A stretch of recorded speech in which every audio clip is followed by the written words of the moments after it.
help these people to learn Finnish language, and we tell them more about Finnish society and how to find a job or training places or education places here in Finland.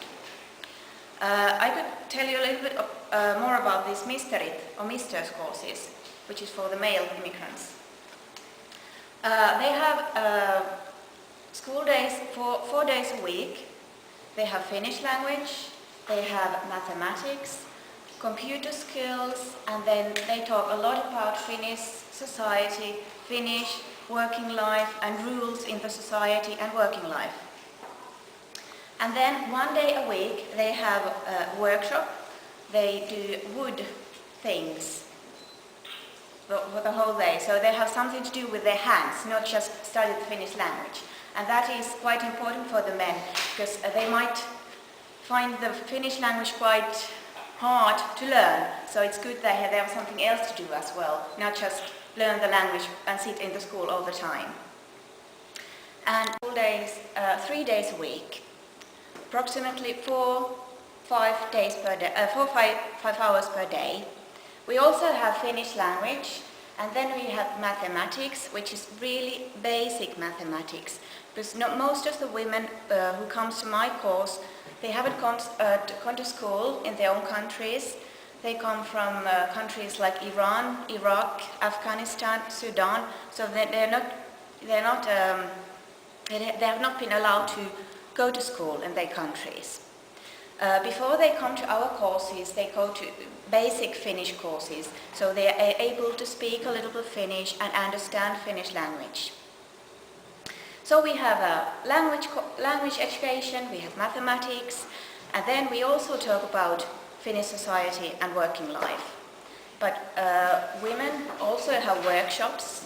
We can have handcrafts, we can do knitting or sewing, and then we can have days when we cook Finnish food, and that is quite interesting for the women to bake Finnish pastries and make traditional, for example, Christmas food, what we do here in Finland. After the course, we try to help them to find their way to the working life. Maybe a training course, or maybe another course to get more Finnish language, or a job if possible. But I have to admit that most of the women who they have not been studying, they have not in a working life before, so it's really hard to find a real job after my course immediately. So it mainly is like more language and then training. And then we also have a third person in our project. He is a job seeker. His name is Anssi, and he tries to find jobs for other immigrants who might come to our place. They just need help to write the CVs and find the workplaces or the training places. And he can go with them to the interviews and help with all possible papers. Our project, we have been doing this for several years, but this is our 3rd year of the project financing, and hopefully we get some money for the next year as well. Our financing for the project comes from the City of Vaasa, or the Immigrant Office, and from the TE Center, the Employment and Economic Development Center here in Ostrobotnia. What the Senioritas course is concerned, you already told us that a lot of them were not allowed to go to school, for example, yes, in the giving countries, so to say. Mm-hmm. Is it a challenge for you to get them involved? And on the other hand, in general, is it an opportunity that you offer, or are they obliged to use those courses if they are unemployed? Mm-hmm. Men and women, of course. Okay, yeah.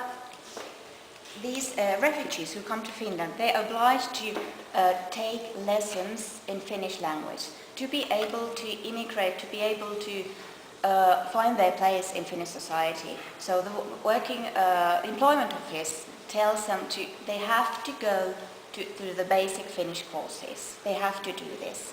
If not, there are they might get sanctions. Yes. And after that, normally those who don't have that good Finnish skills, they might come to my course. And as you said, it's quite a challenge to try to motivate these men and women, especially women in their 40s, 50s, who know themselves that their language skills and society skills, they are not that good.